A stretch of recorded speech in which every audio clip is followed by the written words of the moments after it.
Welcome to the Encore Audio Archives YouTube channel. I'm Taper Dave, and this is my channel. I've uploaded hundreds of talks here that I've recorded at meetings in West LA, and I've also recorded conventions starting in 2013. I've got a bunch of those up. And Walt and Mary Murray, the original owners of Encore Audio Archives, started the company in the 80s, and Walt recorded Joe and Charlie's and a bunch of stuff down in Vista, California. My sobriety date is June 20th of 1994. I hope you find something you like, so please like and subscribe to my channel and comment down below. If you want to hear something that I don't have or that you don't see, I'll see that I get it. Anyways, take care and have a great day if you want to. Hi, I'm Ann. I'm an alcoholic. And it's following a lot of speakers who had a lot of fantastically good things to say. Whatever I say is just my own opinion. I feel it very strongly, but it's my opinion and my experience. Alcoholics Anonymous is the most consistently good thing I've ever done for myself in my life. It is a gift that I have given myself, and I'm very lucky to have it. I'm very blessed to have it. And I like to think that because Alcoholics Anonymous has become a part of the fabric of my life, it really has. It's woven in and out of my life, that I have this life of ordinary magic.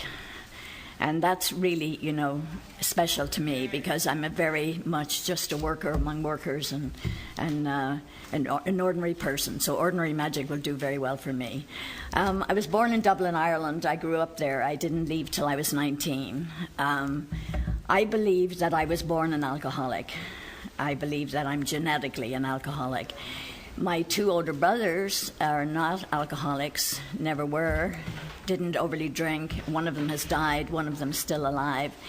The last time I was in Ireland, he said to me, "Now I know, Anne, you didn't have a drink when you were here before, but would you like a gin and tonic?"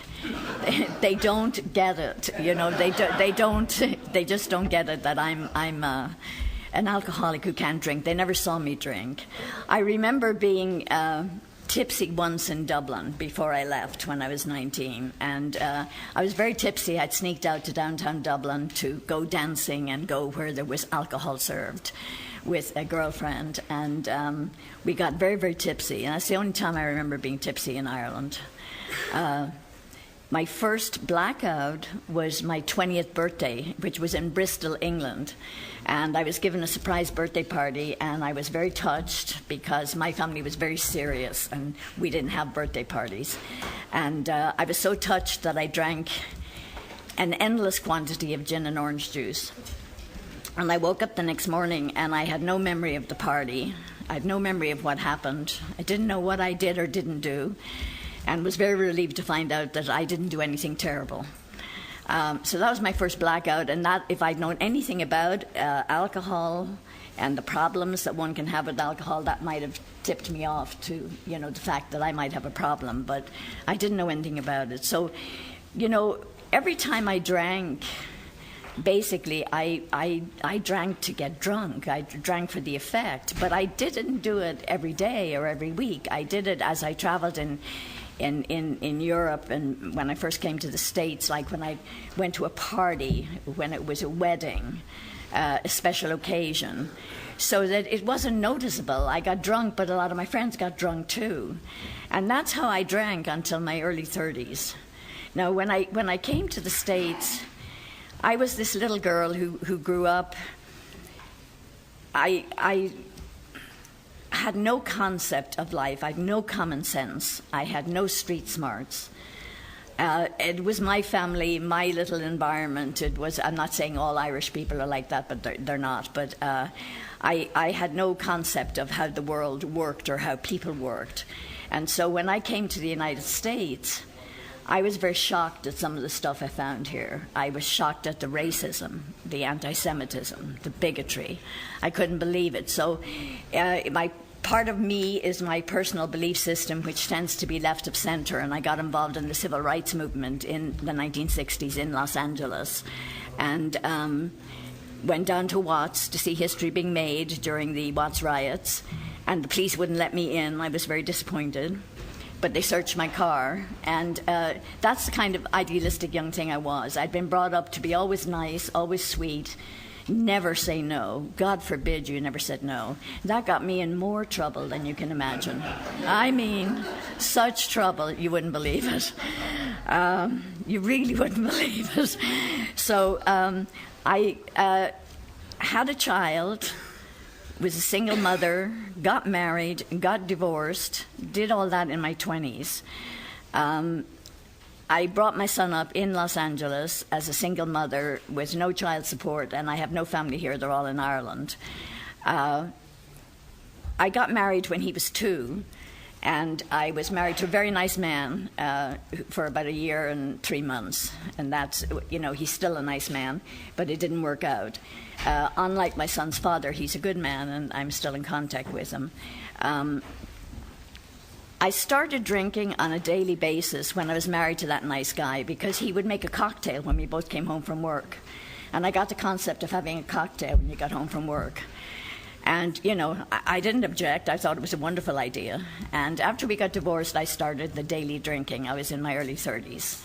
And, what started out as drinking gin and orange juice so nobody would know I was drinking alcohol, to having a Dubonnet before dinner because that seemed sophisticated, to drinking white wine for years until I got the most god-awful hangover from cheap wine called Jacare wine. I'll never forget it, and I drank one of those gallon bottles of it. Oh, it was awful. And I had to crawl up the flight of stairs that night. I couldn't walk up the flight of stairs. I switched to vodka then, vodka and orange juice. Yeah, that made a lot of sense to me. But the orange juice, the acid is hard on the stomach, So I switched to vodka tonic, and I drank vodka and tonic water for years. But then I got an ulcer. And the last years of my drinking, if I've any doubt that I'm an alcoholic, I have to remind myself of this. The last years of my drinking, I drank my cheap vodka with low-fat milk because it was good for my stomach. And I was not drinking for the taste. It wasn't for the, the effect of a good Scotch or a good Irish whiskey or a good glass of Cabernet. It was drinking to numb out the pain, to numb out every feeling, to be an anesthetic for me. And that's what it was all about. And I was raising this son while I was doing this, and things didn't look a lot different on the outside then as they do right now. I mean, I looked a lot younger then. But aside from that, I live in the same place now that I lived then. I raised this son of mine. He's a wonderful man. He's now a grown-up married man with a nice wife and so on and so forth. But I was not coping well. And when this little boy that I adored turned into an angry young man at 12 or 13, when the testosterone kicked in, it was like, it was on, alcoholic mom and son, and I handled everything very, very badly. I'm grateful that I didn't overtly abuse him, but it was a very bad environment. I wasn't present emotionally, So when I got sober, when he was 18, we were not on good terms. We saw each other, but we were estranged. We had been living under the same roof for years. And I got sober because one day, I live in Santa Monica, not that far from here. And I woke up one day, and one more day I didn't go to work. And one more day I was hungover. One more day I had had my quart of vodka the night before with my low-fat milk. I weighed a lot less then, too. And for some reason or other that day, more than any other day, I just thought, I've got a problem with alcohol. And the thought that hit me, that pounded me, was, I can't stop drinking by myself. And so I didn't know what to do, and thought about it, and picked up the phone book, which I never did. That was 27 years ago, so there were still phone books. And I found the Alcoholism Council of Southern California. And I called them. It was about 6:30 on a Monday evening, and they said, we're sorry, we have no one to talk to you. Please call back tomorrow. And they made me promise I would. So I thought, if I don't do something now, I'll never do it. So I called Alcoholics Anonymous. I didn't want to. I had forgotten anything I'd ever heard about AA, because I realized later there were things I had heard about AA in my life, but I had no memory of them at that time. And I just called up and I got a man at central office in Los Angeles. It's a great commitment to answer the phones in Alcoholics Anonymous. And this man set me up beautifully. He said, every meeting will have started, you know, so any meeting you go to will be half over, but I'm going to send you to one in Santa Monica that will be not threatening for a woman alone going to a meeting. He didn't know that he'd be sending the viper into the, you know, the chicken house. And that meeting was walking distance from here. It was in the Quaker Meeting House, and I went, and it was a Monday night, and it was cold, it was raining, it was January 5th, and I walked in, there was a fireplace going, and the lights were low, and people were sharing, and the only thing I remember about that meeting is they were sharing about how you didn't have to like everyone in AA, and they didn't have to like you. And that has held me in very good stead in AA. You know, it's been very good. But what was not a good thing, I thought at the time, was there were all these Irish accents. And I thought, Jesus, you know, I'm in the midst of, you know, the Catholic Irish, you know, conservative contingent. This is not going to work for me, you know, the left-wing, you know, outsider. And the two co-secretaries were Irish women. The man who started the meeting brought the meeting from Dublin, Ireland. And he said he brought the format from Dublin, Ireland. It's the Powerless Group meeting. It's on a Monday night in Santa Monica. He can't be with us today because he died of natural causes a few years back, sober, but his wife is here. And we got sober at the same time. That man was I think, a religious Catholic Irishman. He stood up for my right to be not religious, and he just stood up for my right to find spirituality of a non-religious type. Because what had happened was I was brought up in common schools. I was in common schools till I was 18, and I slowly began not to believe in a religious concept of God and in a personal God that, like religions teach. And I just didn't believe in it. And it was like, what am I going to do? I'm in this program. And, you know, but what I had going for me was I was desperate. Because when I got sober, my life was like, nothing to do with the current movie that's coming out, but my life was shades of gray, really. It was like I had no hope. I was depressed. I was isolating. I was alone. The most important person in the world to me, my only child, my son, hated me. And that's the life I came from when I came to AA. And I wanted to stay sober. So I just kind of kept going to that Powerless Group Monday night meeting, and I went to the other two Powerless Group meetings in the week, and I had that safe little haven, and I went to some other meetings at 26 and Broadway and that, and I heard what people said. They said, take commitments and don't drink in between meetings. So like I didn't drink in between meetings, and I took commitments, and I didn't drink. And you know, I started looking around me, and a lot of people that I saw that were sober a long time had done the steps in one way or the other. And I thought, well, I'll do that. I'll hedge my bets.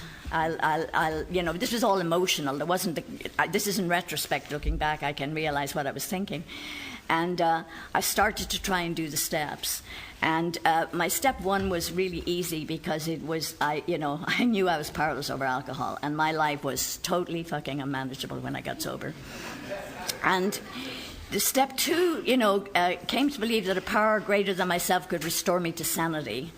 I just really, had it pointed out to me that I had not been engaging in any reasonable or rational thinking. And I could substitute the word reasonable and rational thinking, those words, for sanity, and I could be returned to reasonable and rational thinking.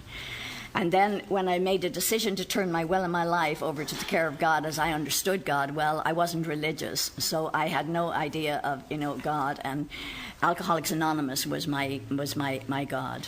AA and the meetings, and it was to turn my will and my life over. I didn't have a clue what that meant, but again, it was suggested to me that I turn my thinking and my actions over to a power greater than myself. So I turned that over to AA.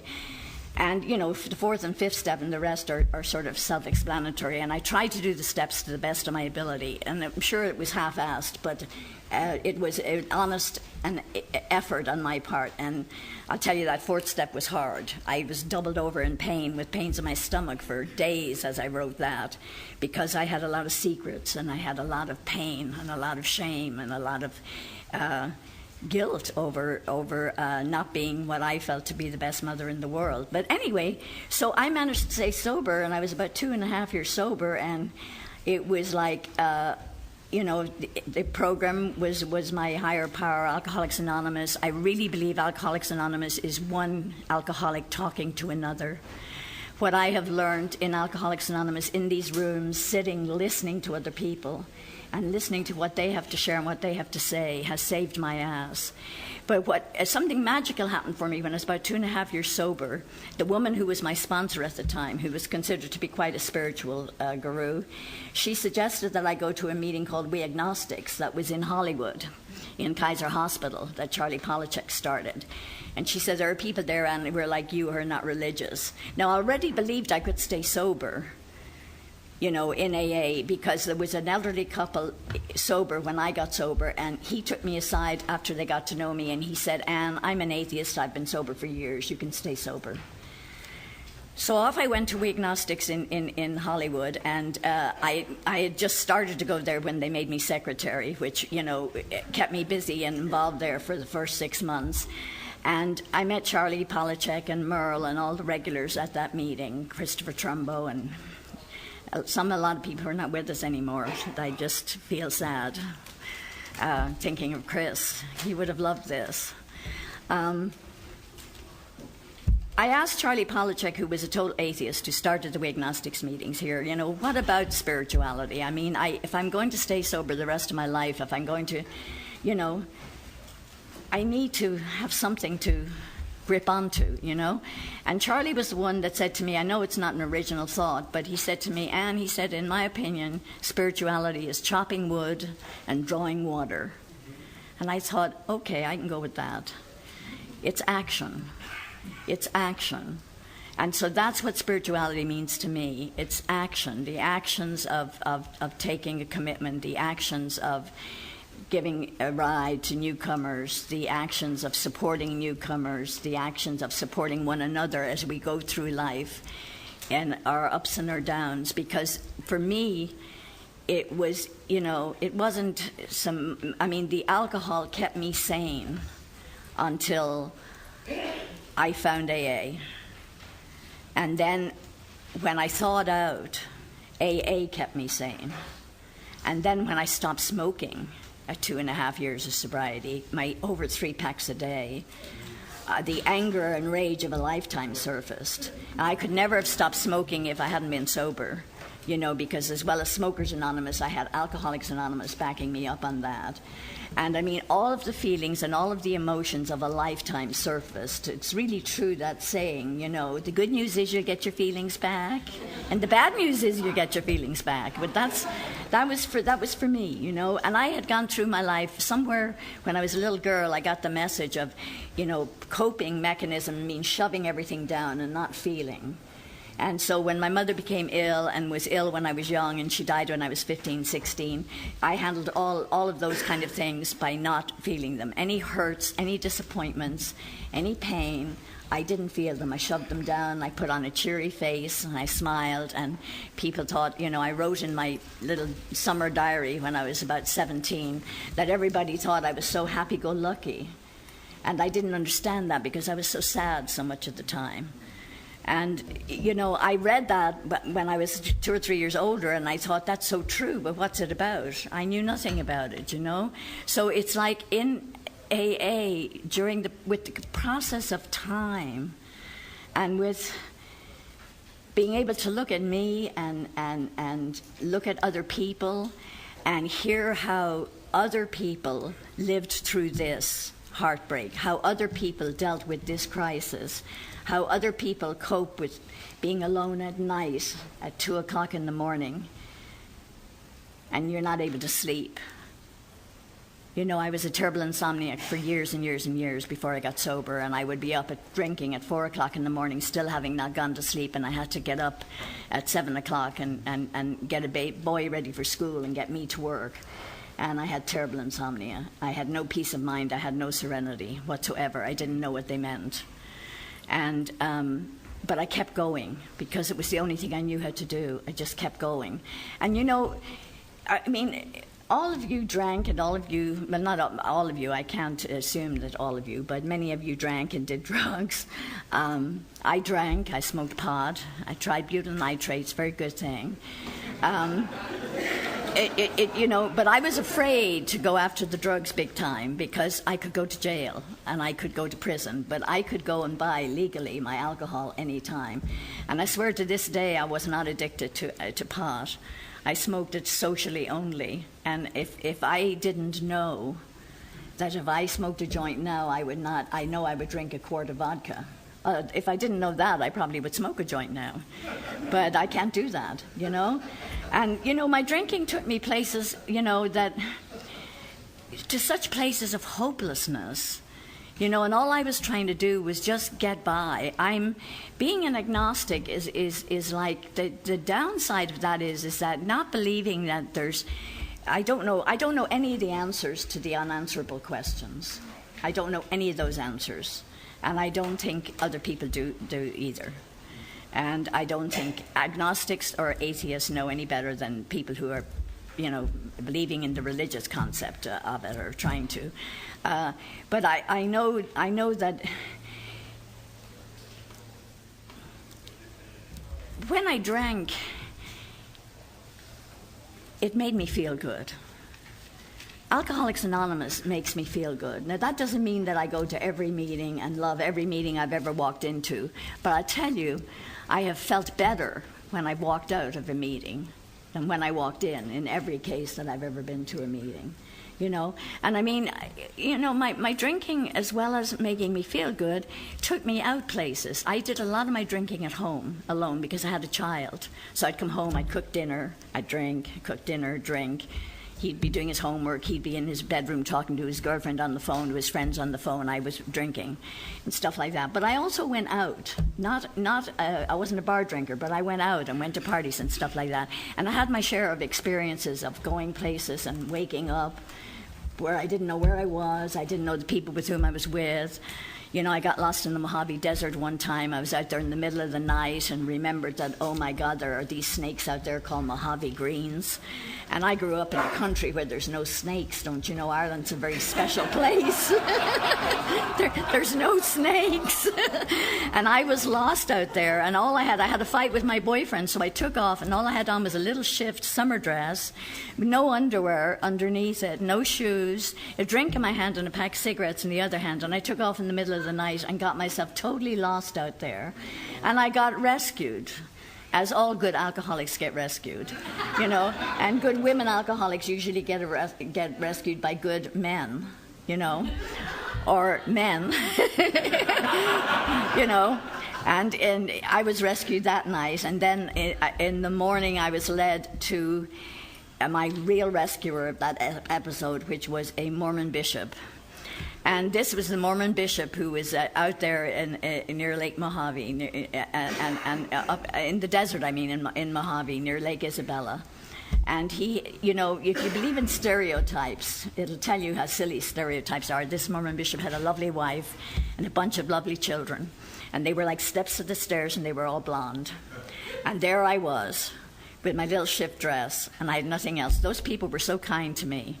They let me take a shower in their house. They made me tea. They wouldn't give me any cigarettes, of course, and no caffeine. And they drove me to Bakersfield, where I could get a Greyhound bus back to Los Angeles. And the whole drive from Bakersfield from Lake Isabella to Bakersfield, they were talking about how they would like to be able to get religion into the public schools. And I was sitting there, and the activist, being rescued under very degrading circumstances, having been lost in the desert overnight. I couldn't say a word, but I've never forgotten that car trip, and I've never forgotten that the freedom from alcohol now gives me the right and the privilege of saying what I believe, as long as I don't do it in a combative, ugly, mean way to my fellow human beings, you know. And I think that, you know, for me, Alcoholics Anonymous is one alcoholic talking to another. It's about love, tolerance. Now, I don't mean to say that I am perfect at any of that. It's what I aspire to. You know, and I believe that that tolerance includes tolerance for people who are believers in organized religion. I have no problem with people who are religious at all, unless I get somebody who very actively tries to proselytize and tries to it's in my face and tries to shove it down my throat. Then I don't like it. But other than that, you know, I believe that as I have a right to my space in the world to be able to draw breath and to believe what I believe, so too does everybody else, you know. I just wish we human beings could learn to do it with some love and tolerance, without the horrible, you know, things that we resort to. And, you know, that involves all of us. Those of us that are in Alcoholics Anonymous, we live in a real world, you know, where, you know, real stuff is going on, and it's not always pleasant. And I think that if we can take the principles of this program out into the world, it's practicing a type of spirituality. All I know is that I'm so grateful to Alcoholics Anonymous. For 27 years and 10 months, I've been able to stay sober. And I hope to continue to be able to stay sober. And I want to congratulate Pam and Dorothy and those people who have worked on this convention. Isn't this just a gas that it happened?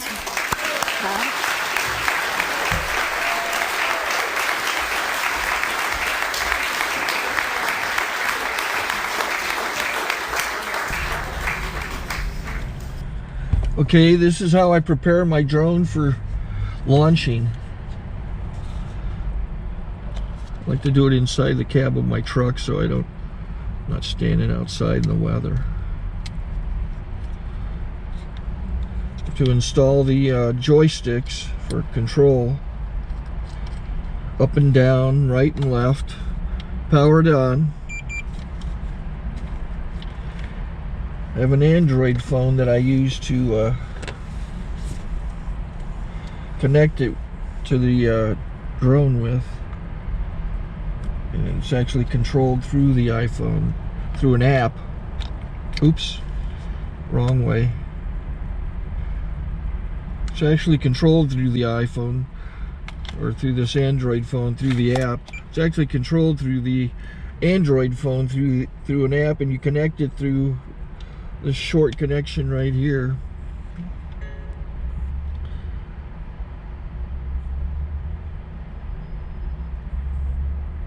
Remote control connected.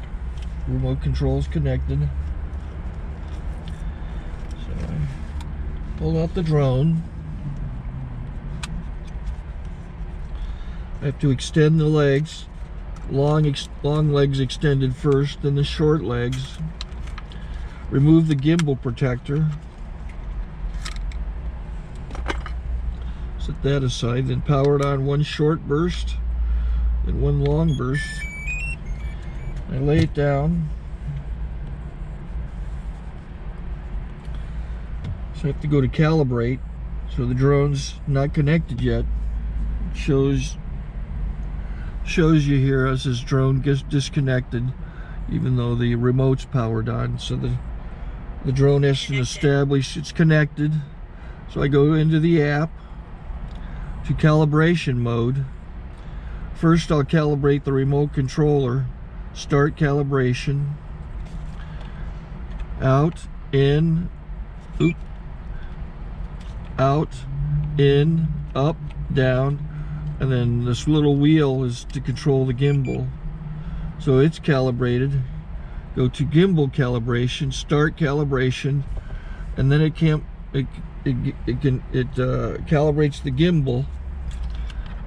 I don't know if that shows up. The gimbal's moving all over the place. Changes, you can see it on the video. And I'm calibrated to take off. It's acquired 7 satellites at the moment. There are 26 satellites up in the sky, which it has to acquire before you can take off. So it's connected. It's got enough satellites. This is white. I can go to press this little arrow button, swipe right to take off, and it would start the motors if I slid this to the right, but I'll wait till I get outside. Don't want to do it inside.